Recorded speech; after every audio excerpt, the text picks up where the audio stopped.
papel e caneta na mão, ou o seu celular. Nós vamos falar nessa manhã, que o que a gente vai conversar aqui é a resposta do homem ao chamado de Deus. Fala comigo, a resposta do homem, pode ser melhor, a resposta do homem ao chamado de Deus. E orando, buscando direção de Deus para o que ministrar para cada um de vocês essa manhã, o que Deus já vem falando no meu coração desde o final do ano, é sobre Isaías, a vida de Isaías. Eu quero que você abra comigo em Isaías capítulo 6, Isaías capítulo 6,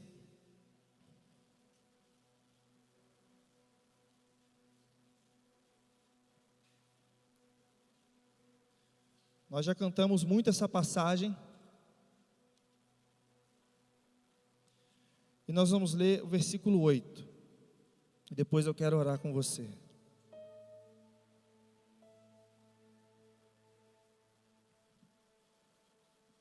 Diz assim a palavra do Senhor: depois disso, ouvi a voz do Senhor, que dizia: a quem enviarei? E a quem há de ir por nós? Disse eu: eis-me aqui, envia-me a mim. Vamos ler esse texto todos juntos?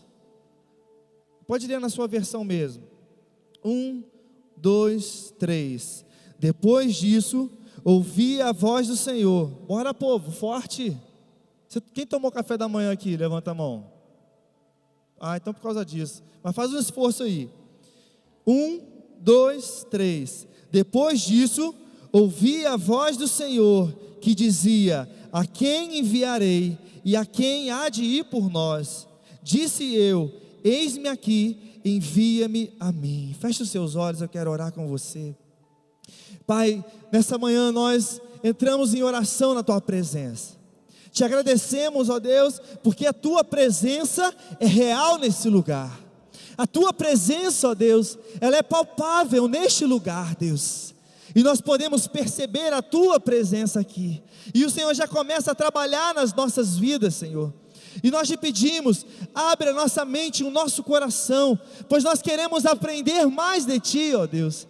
Que não seja, Deus, uma palavra, Deus, que fique na superficialidade, mas que essa palavra, Deus, entre no mais profundo do nosso ser e produza algo sobrenatural, Deus. E produza em nós, Deus, uma marca, que produza em nós uma nova dor, um novo lugar, Deus, espiritualmente. E assim nós entramos nesse lugar, Deus, nessa manhã, e pedindo: guarda a nossa mente, o nosso coração em Ti, ó Pai, em nome de Jesus. E todos digam: amém. O livro de Isaías é um livro profético. O que significa profeta? Quem pode me dizer? O que significa essa palavra, profeta, profético? Aquele que entrega a profecia. Mas o que é profecia? Uma palavra direcionada por Deus para um povo, uma nação, mas o que? Uma mensagem de Deus. Acerca de que tempo? Passado? Presente? Então é uma mensagem de Deus para um tempo que há de vir. E algo que há sobre todos nós, e foi liberado sobre a sua vida aqui no Arena, uma unção para ser profeta. Profeta não anda com medo do futuro, porque ele já sabe o que vai acontecer. Por isso você não precisa temer o amanhã, porque Deus derrama sobre você uma unção de profeta. E o livro de Isaías é um livro totalmente profético. E ele está mais ou menos centralizado na Bíblia. A localização dele é muito estratégica. Sua importância, ela é refletida no Novo Testamento, tanto que ao longo da Bíblia, depois de Isaías é citado mais de 400 vezes. Tem noção do que é isso, irmão? O livro de Isaías tem tanta importância profeticamente, que ele é citado mais de 400 vezes pelos apóstolos, por Jesus, por todos os que vieram depois dele. E ele também é tido como um livro de caráter messiânico. Foi o profeta que mais anunciou Jesus.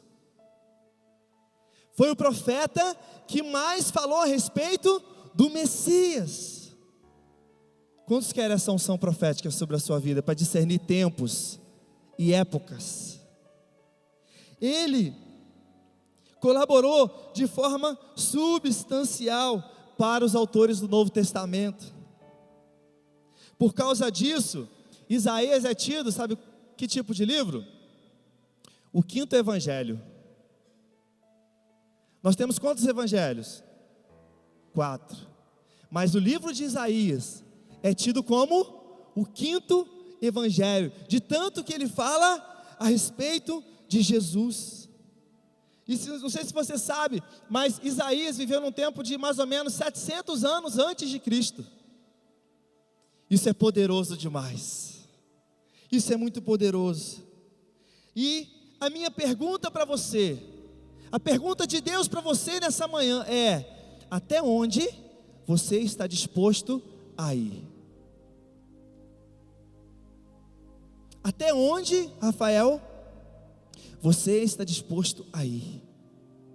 O quanto você está disposto a queimar? O quanto você está disposto a sacrificar? Quando você estabelece um lugar, tem uns 2 anos atrás a gente marcou de ir ao Três Picos. Tem alguém aqui que foi ao Três Picos? Maria venceu valentemente, né? Mateus, Débora, eu, Roger. Você foi, mano? Cara, eu lembro de tu lá não, hein? Com a gente. Maria. Eu vou contar um segredo para vocês aqui, galera. Maria quase morreu. 5 horas. Mas é algo que, olhando para a nossa caminhada na Maria, a nossa caminhada rumo ao Três Picos, eu lembro Maria: eu não aguento, pastor, eu não aguento. Não vai, Maria, estamos quase lá. E faltava mais, tipo assim, 1h30 de caminhada ainda, entendeu? Nem um passo atrás, Maria. Mas algo interessante foi que, com toda a dor que ela estava sentindo, ela não parou. Ela falou: se eu estou aqui, eu vou até o fim. E eu quero que você possa entender isso nessa manhã. Como a pastora falou na abertura, se você chegou até aqui, meu irmão, não pode mais olhar para trás. É você olhar para frente. É você assumir essa posição. Cara, no lugar aonde eu estou hoje, eu não olho mais para trás. Eu não olho mais para trás. Quanto você está disposto a sacrificar, a consagrar a sua vida ao Senhor, em jejum, em oração, em tempo com Deus, em fazer parte dos eventos, do revisão de vidas, da sua célula. O quanto você está disposto a superar, sabe o que? Os seus fracassos, os seus limites. E eu preciso da atenção de todos, querido. Olha aqui, o diabo vai tentar distrair vocês em muitas coisas desse tempo, mas você precisa se manter ligado, conectado. O diabo, ele faz isso, ele tenta nos distrair. Mas olha aqui para mim, esse lugar aonde você está aqui, é algo que você vai se deparar com seus limites o tempo todo. Eu me deparo com meus limites o tempo todo. Isso não é só com você. E limite, vamos falar a verdade, não é bom lidar com nossos limites. Não é bom estar constantemente num lugar que nos desafia. Mas deixa eu falar uma coisa para você. Se você está num lugar que está te desafiando, você está no lugar certo. Se você está na casa de Deus, e a cada dia que você entra aqui é um desafio novo, você se sente, impelido a crescer, mesmo às vezes querendo ficar parado, eu quero te dizer, você está no movimento certo. E você, não importa quantas vezes você caia ou fracasse, você vai se levantar. Você vai se superar. Por quê? Porque você sabe o que Deus tem para a sua vida. Que para você que está anotando, você pode anotar essa frase aqui, ó. A sua existência, não só aqui na terra, mas para todo sempre, importa para Deus. Uma coisa já está decidida na sua vida. Você venceu a primeira corrida da sua vida, que foi a corrida dos espermatozoides. Que corrida, né? E você correu pra caramba, você disputou com milhões, irmão. E você venceu essa corrida. E o que isso fica? Deixa eu dizer isso aqui, olha aqui para mim. Isso não é suficiente, ter vencido a corrida dos espermatozoides. Por que não é suficiente? Porque Deus se importa com a sua existência a partir daqui. Deus se importa com que você possa viver a eternidade com Ele. E lá, meu irmão, eu não sei se você sabe, mas lá não vai ter mais dívida. Lá não vai ter mais briga com namorada, com esposa, com pai, com mãe. Lá não vai ter mais doença. Lá não vai ter mais dor. Lá não vai ter dificuldade, meu irmão. Não vai ter esse corpo aqui físico que constantemente tenta nos fazer parar. Tentações. Lá vai ser só glória. Você tem noção da sua vida sem esses problemas cotidianos? Você tem noção do lugar aonde Jesus veio conquistar para mim e para você? E eu quero te dizer que nessa manhã aqui, a sua posição influencia pessoas. A sua posição e a minha posição influencia a eternidade de pessoas. Se você é um crente morno, as pessoas que estão perto de você não vão querer Jesus. Se você for um crente frio, as pessoas não vão querer Jesus. Vão falar, para ir para a igreja para ficar assim? Para ser frio, para ser morno? As pessoas querem ver em nós. Bate no seu peito aí, paixão. As pessoas querem ver em nós paixão. E o que nós estamos falando aqui, pastor? O que nós estamos falando? Arena após arena, célula após célula, arena após arena, culto após culto. Sabe de que nós estamos falando? De decidir destinos. Decidir destinos. Nós estamos falando de vidas.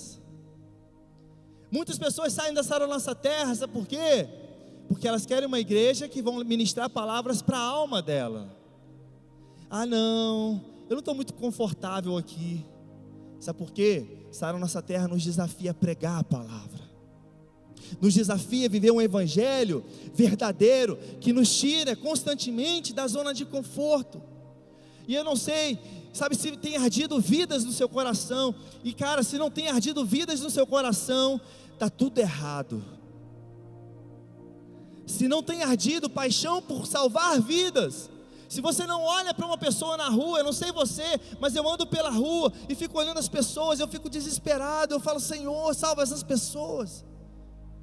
Ontem indo para casa, eu vi crianças de 12 anos, eu falei, cadê esses pais, deixando esses filhos irem para o carnaval? Isso precisa doer no coração nosso. Isso dói no nosso coração. E vidas importam para Deus. Se vidas importam para Deus, importa para mim. E quando você toca uma vida, você não toca só uma vida, você toca uma família.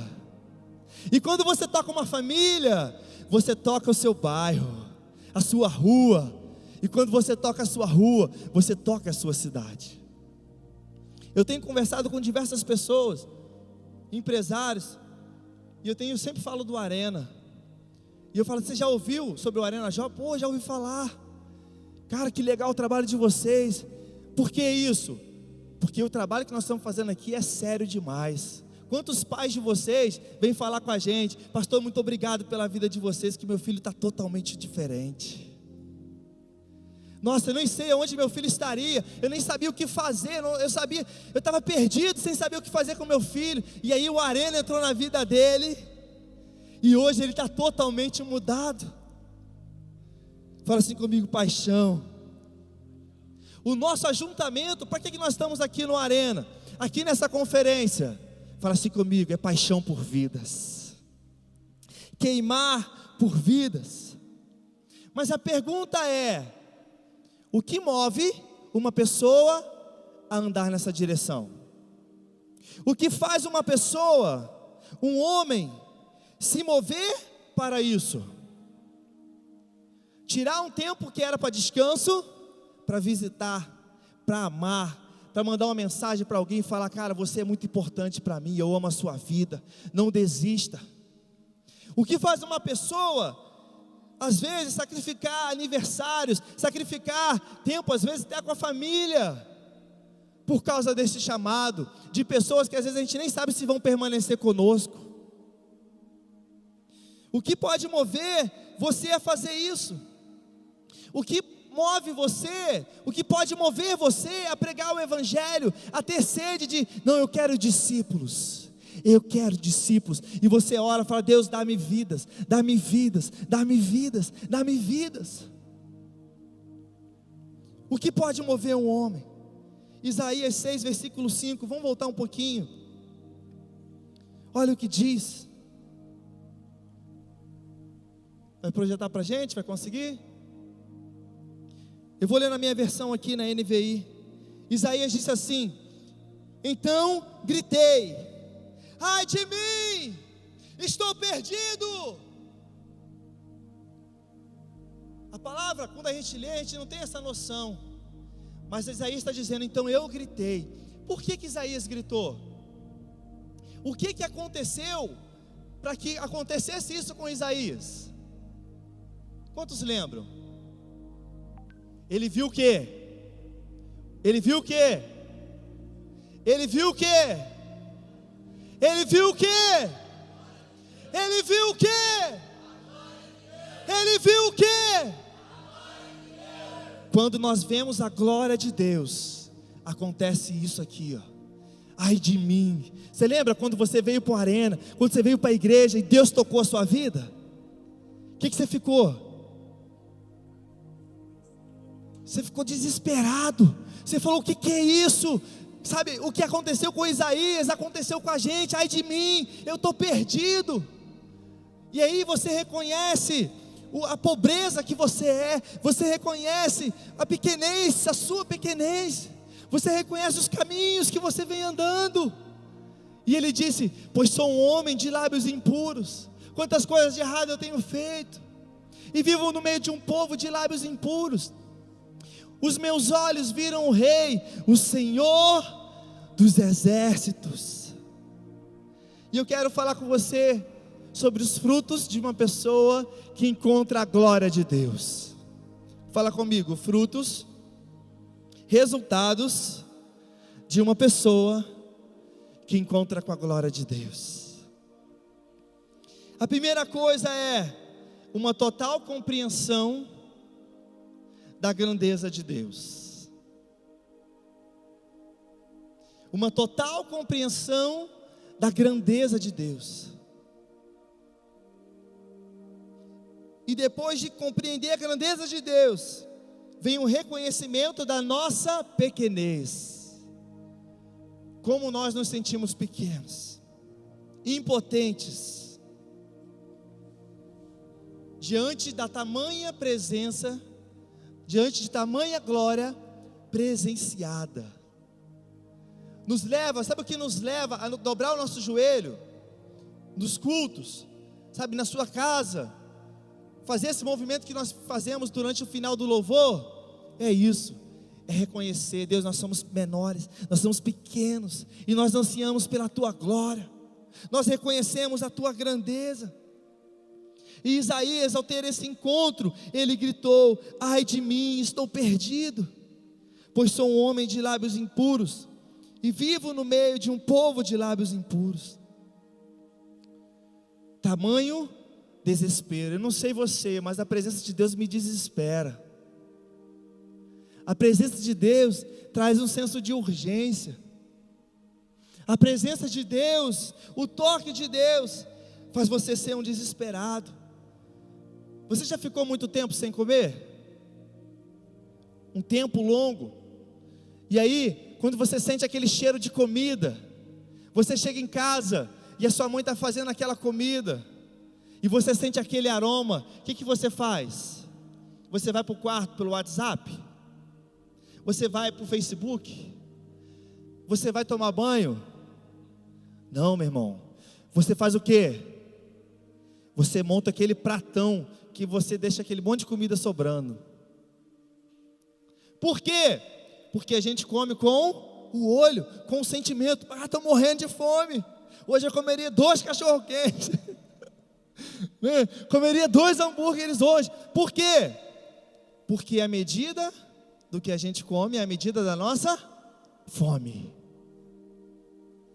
E encontrar com a glória de Deus produz esse resultado: desespero. Fome, meu irmão, é algo que quebra você. Vamos falar a verdade. Você está numa dieta, e aí quando você está na dieta, fazem aquela lasanha, e você olha para aquela lasanha e fala: ai, se eu te pego, meu Deus. Eu lembro do Gederson. Um dia ele está aqui, está não, né? Um dia ele falou: me tornei vegetariano. Aí eu falei: pô, irmão, desde quando? Essa semana. Eu falei: que bênção, hein? E naquele dia era meu aniversário. Aí tinha yakisoba, tinha salgadinho, tinha torta salgada, né? Cara, e ele ficava assim em volta da mesa. Vocês conhecem o Gederson, né? E ele lá assim. Todo mundo já estava na sala assim: ele vai comer. Daqui a pouco ele: ai, eu não aguento, dá um pedaço aí.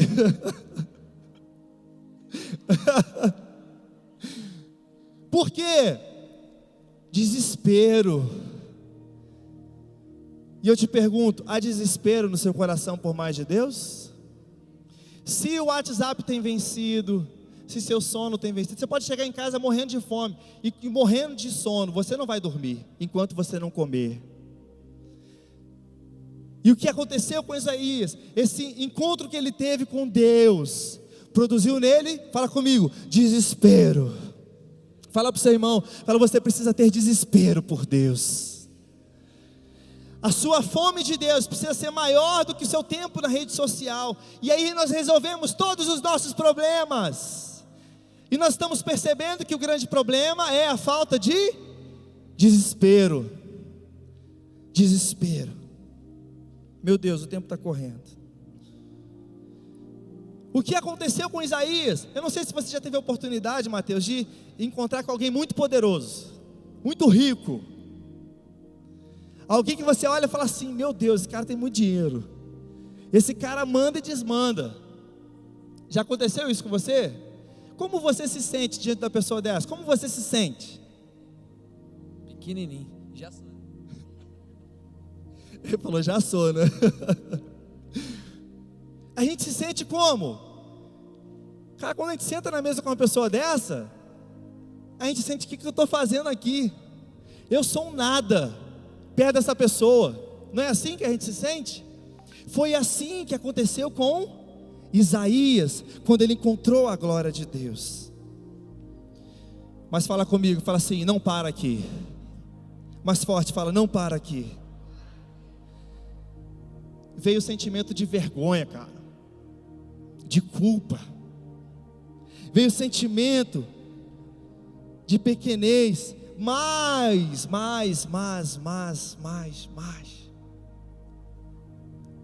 Também houve um encontro com a graça de Deus. Aí é que está o ponto. Nós nos sentimos como? Ai, pequenininho. Mas com o sentimento de culpa que veio para Isaías, também teve um encontro com a tremenda graça de Deus. E a graça de Deus não faz você parar na sua pequenez. A graça de Deus não faz parar na sua culpa, no seu medo, nos seus temores. A graça de Deus faz você ter dentro de você a grandeza de Deus. Como assim, pastor? Ele te chama e te faz parte dos seus planos ambiciosos para a humanidade. Ele pega esse homem pequeno, ele pega esse homem que não é nada e fala: eu escolhi você para mudar a sua geração. Eu escolhi você para ser uma voz profética. Eu escolhi você. E aí você é cheio dessa glória que você encontra exteriormente. Ela vem para onde? Para o interior. E aí a glória que é encontrada, olha aqui para mim, percebe isso, querido, olha o processo. A glória que ele encontrou era onde? Fora. E gerou: eu sou pequeno, eu sou um nada, eu vivo num povo de impuros lábios, eu tenho lábios impuros. Mas chega um momento que a glória passa de fora, de um encontro externo, e entra dentro dele. A graça de Deus entra dentro dele. E esse é o segundo ponto, esse é o segundo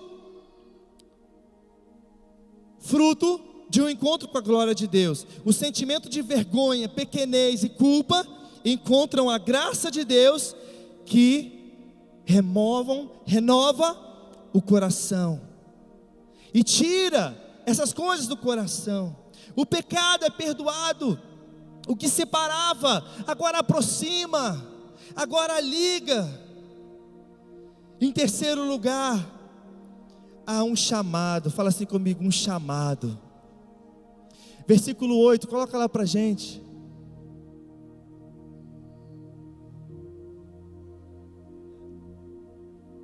Perdão, no 7, no ponto 2, eu esqueci de ler para vocês. Olha só o que aconteceu. Com ela tocou a minha boca e disse: veja, isso tocou seus lábios, por isso a sua culpa será o quê? Mais forte, será o quê? E o seu pecado perdoado.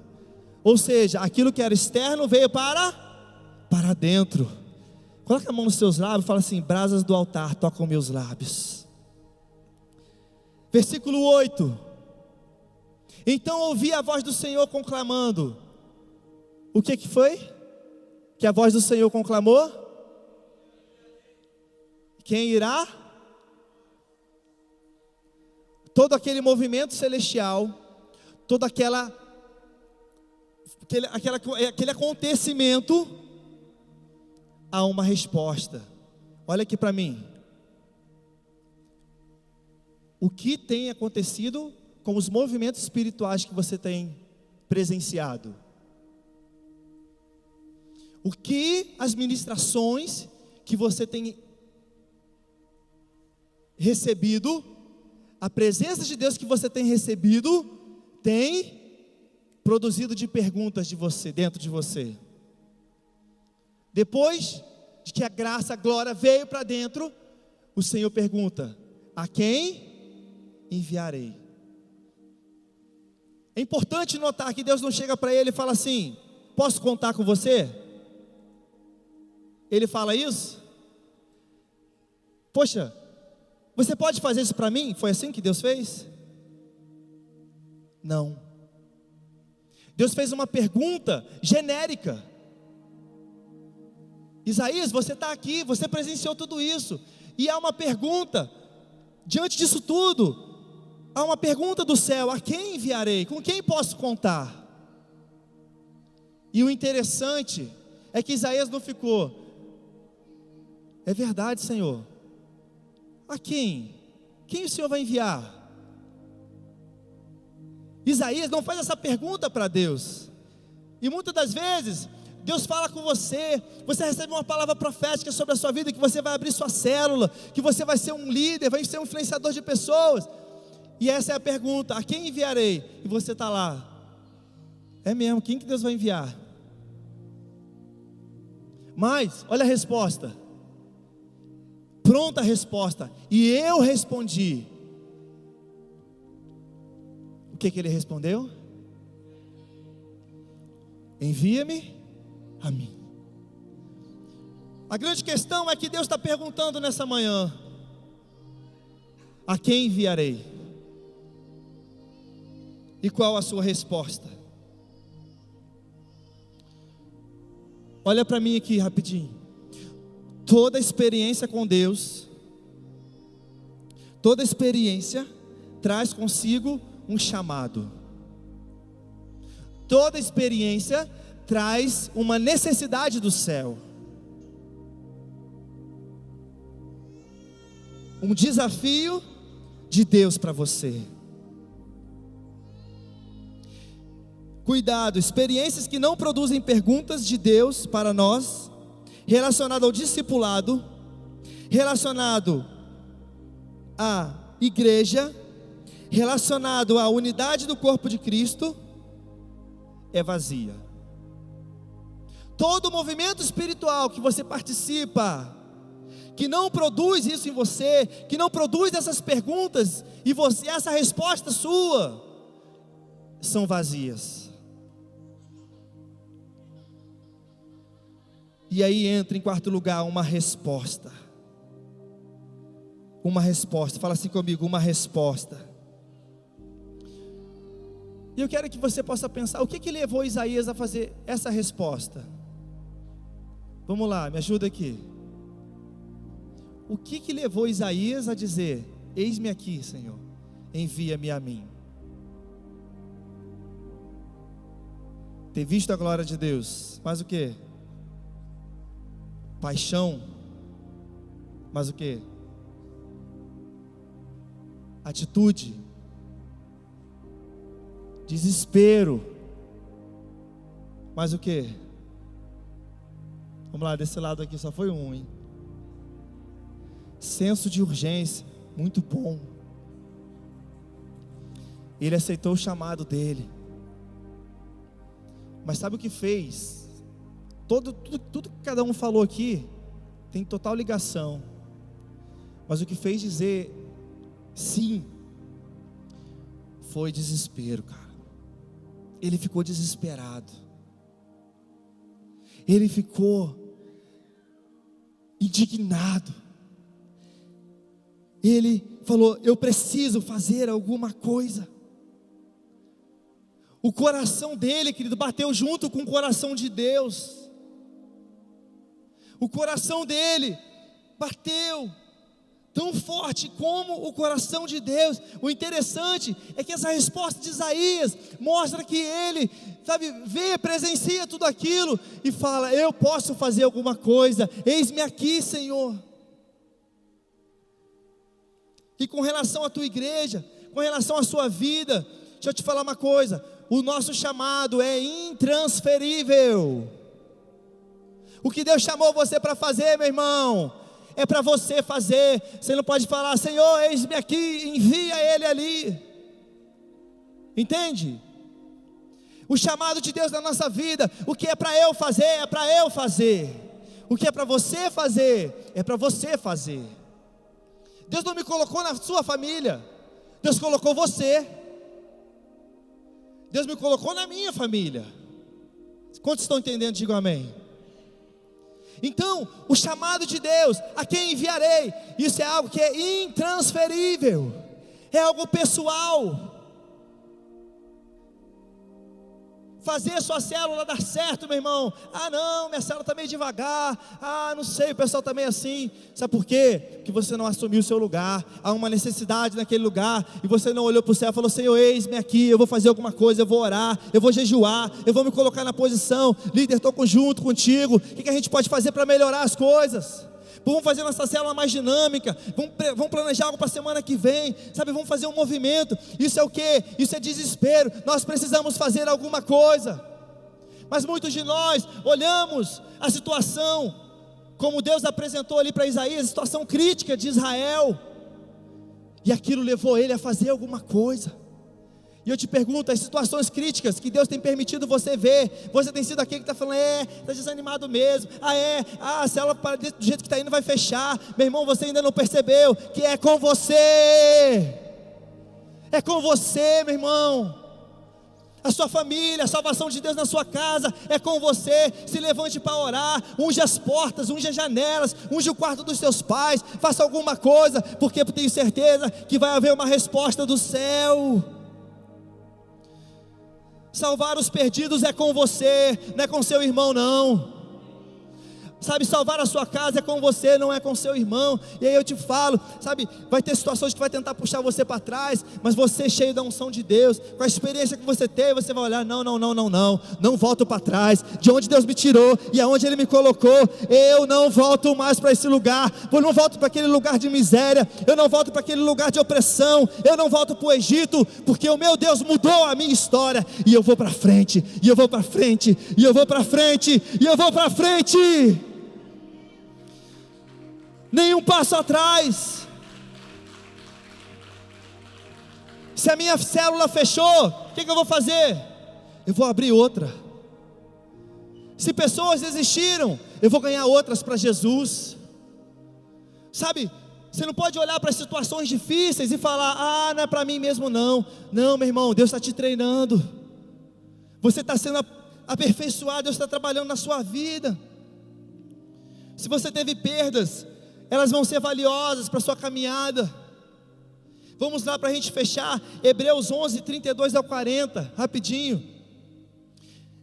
Esse texto me impactou ontem, e eu falei, é isso. Eu falei, Senhor, a Tua palavra é maravilhosa. Olha só,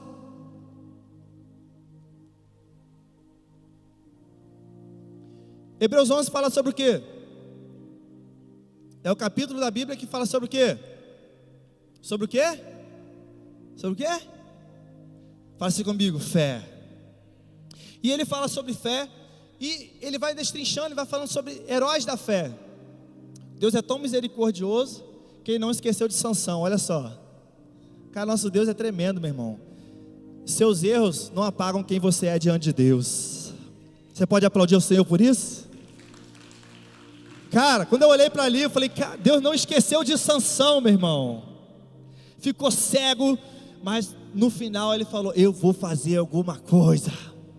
Não vou morrer sem fazer nada. Que mais direi? Não tenho tempo para falar de Gideão, Baraque, Sansão, Jefité, Davi, Samuel e os profetas, os quais pela fé conquistaram reinos, praticaram a justiça, alcançaram o cumprimento de promessas, fecharam a boca de leões, apagaram o poder do fogo e escaparam do fio da espada, da fraqueza tiraram forças, tornaram-se poderosos na batalha e puseram em fuga exércitos estrangeiros. Houve mulheres que pela ressurreição tiveram de volta os seus mortos, alguns foram torturados e recusaram ser libertados para poderem alcançar uma ressurreição superior, até o 40.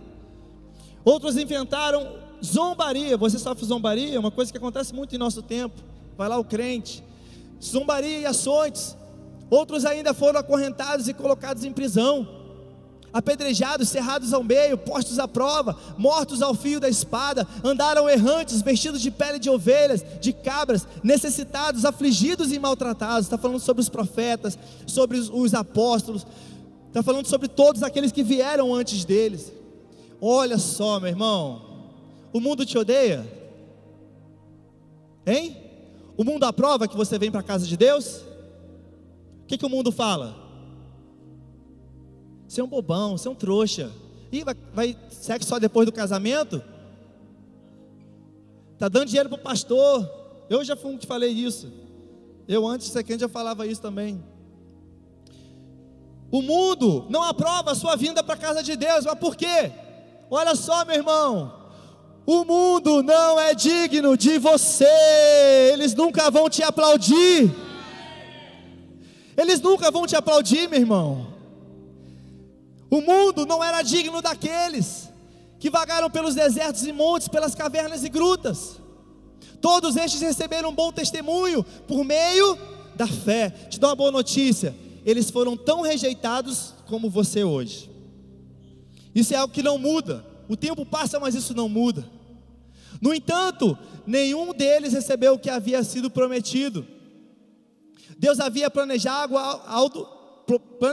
algo melhor para nós, para que conosco fossem eles, o quê? Aperfeiçoados. Querido, cara, eu não sei você, mas isso mexe muito comigo. Nós vamos mudar a história da nossa cidade. Eles alcançaram o cumprimento da promessa. Eu quero te dizer, se eles alcançaram, você pode alcançar o cumprimento das promessas. Eles fecharam a boca de leões, você pode fechar a boca dos leões que rugem para você dia após dia. Eles apagaram o poder do fogo que quer queimar, que quer nos destruir. Eles escaparam do fio da espada, da violência que os perseguiu, da fraqueza. Eles tiraram força, tornaram-se poderosos na batalha, puseram em fuga exércitos estrangeiros. E Isaías está incluído nesse pacote. Eu quero chamar a equipe de louvor. E eu quero perguntar aqui, nessa manhã, aonde estão aqueles que querem tirar da sua fraqueza força? Vou perguntar mais uma vez: onde estão aqueles que querem tirar da sua fraqueza força? Eu sei que muitos entraram aqui nesse lugar se sentindo fracos e falando: Senhor, eu não tenho dado conta, eu acho que eu não vou conseguir. Deixa eu te falar uma coisa, querido. Dessa fraqueza que você tem hoje, Deus quer te dar uma enorme força. Deus quer te dar uma enorme força. Eu quero que você se coloque de pé.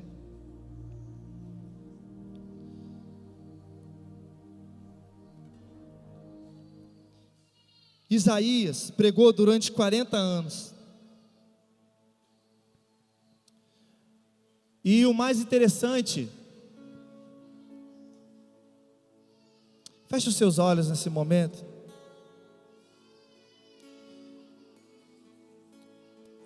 O interessante é que tudo começou com eis-me aqui.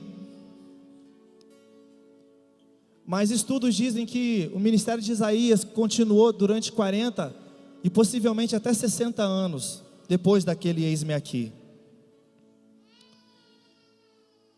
E você pode ter dito para o Senhor algumas vezes: eis-me aqui. Mas na primeira dificuldade, você desanimou, você parou. Você se sentiu fraco. Eu quero te dizer, Isaías também se sentiu fraco. Sabe por quê? Porque ele pregou, e a sua geração não o ouviu. O profeta que mais anunciou a vinda de Jesus foi um homem que não foi ouvido pela sua geração. Ele foi reconhecido depois da sua morte. Mas isso não fez ele parar. Ele fez o voto com Deus no altar, e ele falou: eis-me aqui, Senhor, envia-me a mim. E eu quero que você possa fazer um voto com Deus nessa manhã, de você assumir hoje, não uma decisão de boca para fora, mas você vai conduzir toda a sua vida nesse caminho. Se manter desesperado e focado nessa direção. Sabe por quê? Porque você é um profeta de Deus, você foi ungido por Deus. E a minha intenção nessa manhã não é que você possa hoje falar: eis-me aqui, mas o que eu estou falando com você é de uma caminhada para toda a sua vida. Uma caminhada aonde você não vai dar nenhum passo atrás, que você entende que você é profeta de Deus na sua geração. E se Deus falou com você nessa manhã, eu quero que você possa sair do seu lugar e vir ao altar do Senhor. Vem com essa decisão, vem com essa decisão firme, de como Isaías: Deus, eu quero ver a tua glória, mas não quero que isso fique na extremidade. Eu não quero que isso fique na superficialidade, mas eu quero que, como Isaías aconteceu, que venha essa glória para dentro de mim, produzindo cura, produzindo perdão de pecados, produzindo em mim uma resposta ao teu chamado.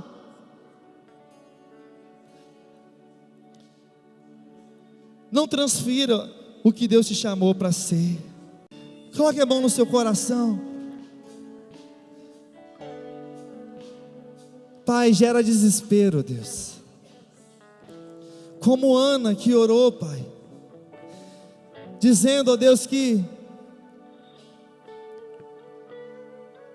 Se o Senhor não desse filhos, Pai, para ela, era como se fosse que ela morresse, Pai, que ela iria morrer.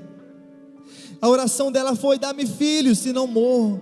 E eu quero que você possa fazer uma oração nesse momento, de falar: Senhor, dá-me vidas, dá-me vidas, dá-me vidas. Quando Isaías viu a glória de Deus, querido, quando ele viu a glória de Deus, ele viu a tragédia que estava sobre o seu povo. Foi isso que fez ele falar: eis-me aqui, Senhor, eu vou fazer alguma coisa.